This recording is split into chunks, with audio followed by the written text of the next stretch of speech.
Your word alone means nothing to your brain. Willpower is basically a lie we tell ourselves. The research is brutal. Self-reported commitment fails up to 70% of the time because your brain treats vague promises like background noise. But a written contract? That hits different parts of your psychology entirely. A habit contract is a physical document where you write down exactly what you'll do, when you'll do it, and what happens if you don't. Not a sticky note. A real agreement, signed, witnessed, consequences included. Think of it like a lease for your behavior. The consequences are where most people wimp out, and that's exactly why their contracts fail. The penalty can't be comfortable. It has to sting just enough to matter, like donating $50 to a cause you hate or texting your whole group chat that you failed. Embarrassment is wildly underrated as fuel.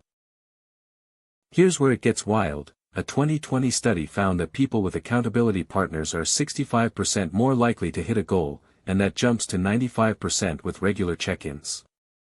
95%. That's not a small edge, that's basically a cheat code. Your accountability partner isn't just a cheerleader. They're a witness on the contract, someone who can call you out without letting you rationalize your way out. Choose someone who won't go soft on you. Your best friend who always says, "It's okay," is the wrong pick. Be brutally specific in the contract language. Not, "I'll work out more," that's garbage. Write, "I will do 30 minutes of exercise every Monday, Wednesday, and Friday before 8 a.m. Vague language is where accountability goes to die. But here's where most people overcomplicate it. You don't need a lawyer or a fancy app. A Google Doc works.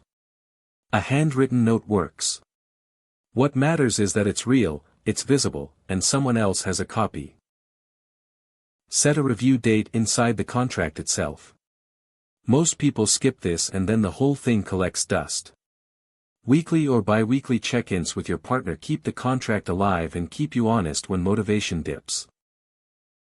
The psychology behind this isn't complicated. It's called commitment devices, and humans have been using them forever. Ulysses literally had himself tied to a mast so he wouldn't wreck his ship.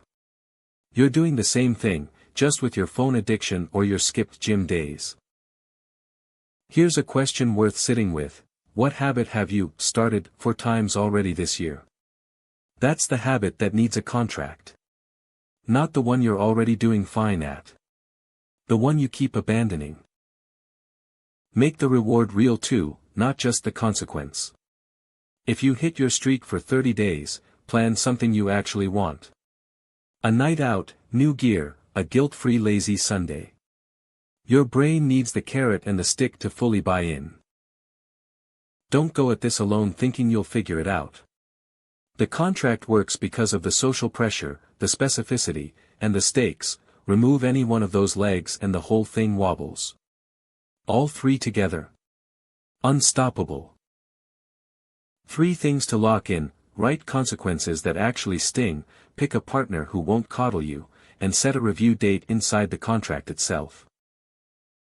What's one habit you've failed at more than twice this year? Drop it in the comments and let's figure out what your contract should actually say.